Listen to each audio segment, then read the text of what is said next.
खुलुमबाय दिनै 29 जानुवारि नोंथांमोननि थाखाय दिनै मोननैसो निउज आपडेट लानानै फैदों। अन्नानै भिडिअखौ जोबजासिम नायलांदो। गिबि खौराङाव दङ एमपि इलेक्शननि उनाव UPPLनिफ्राय रावबो बिजाथि ओंखारनो हानाय नंलिया। बे खोथाखौ बुंथिदों कास्टम बसुमतारी बिथाङा। BP एबा MP इलेक्शनाव देरहाखानाया रोखा। MP इलेक्शननि उनाव प्रमद बर'नि UPPL हानजाया 80% दुरबल जागोन आरो BTC इलेक्शननि उनाव 20 थाबावनाय बेबो दुरबल जागोन आरो फैबाय थानाय BTC इलेक्शननि थाखाय UPPLनिफ्राय बिजाथि गसंनो थाखाय मानसिफोरानो थानाय नङा।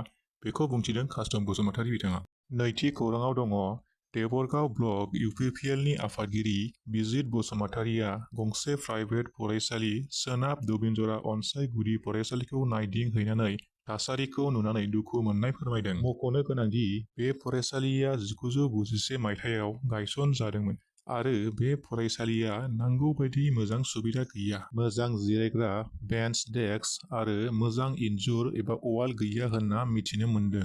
फरायसाफोरनि इयुनखौ नायनानै BTR सरकारजों टिउटर महरै थिसनथाइ होजानाय सासेल' फोरोंगिरिया 1 थाखोनिफ्राय 5 थाखोसिम फोरोंथाइ होगासिनो होनना मिथिहोदों।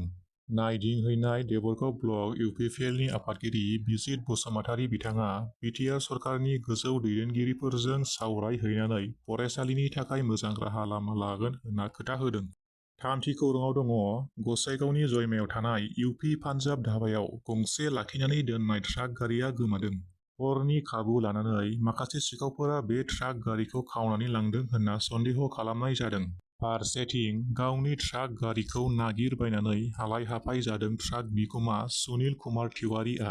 गोमानाय गारिनि अजदखौ साखाथिनि पुलिस बिफाना जेबो राहा लानाय जायाखै होनना अजद दैखांदों बिगोमा सुनिल कुमार तिवारीआ। गोमानाय ट्राक गारिखौ MH06AQ9059 नम्बरै मिथिहोनाय जादों। ब्रैथि खौराङाव दङ 27 जानुवारियाव गं 200 मुंख्लं नख'रनो रां अनसुंथाइ होनायनि उनाव फैगौ एप्रिल दानावबो गं 600 मुंख्लं नख'रनो रां अनसुंथाइ होबावनो खोथा होदों EM राकेश ब्रह्म बिथाङा। आरो गासै गं 1000 मुंख्लं नख'रनो अनसुंथाइ होबाय होनना बिथां राकेश ब्रह्मआ मिथिहोबावदों।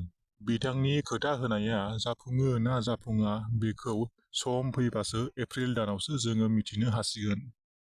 बाथि खौराङाव दङ बावैसो सिगां सान बर' बिजोंनि थाखो 1 नि बिजाबाव बर' रावनि गोदान सोदोब खोनानो मोननाय जादोंमोन। ससियेल मिडियायाव सेबखांनानै गोसारहोनाय भिडिअनि गेजेरजों जों माखासे गोदान गुबुन गुबुन सोदोबफोर खोनानो मोननाय जादोंमोन। नाथाय दायो भिडिअ सेबखांगिरि बिथां बिमल मुसाहारिया बर' माहारियारि आफादफोर आरो दैदेनगिरिफोरनिसिम निमाहा बिफिनबाय। जोबथा खौराङाव दङ BTRनि सुख्लाय सेरफां बियाबाव PMAYG न' लुफुंनायनि सायाव गोख्रों अजद। मिथिनाय बादिब्ला BCDCनि गुबै मावथि आरो BJPनि मावथि सोद्रोमाफोरा रां लानानै बाबु बर' मुंनि गुबै बिगोमानि सोलायै गुबुन बाबु बर'नोसो रांखौ सोनानै होदों होननानै अजद दैखांदों मोननो गोनां न'नि बिगोमाया। दिनैनि खौराङा एसेनोसै, गोजोन्थों।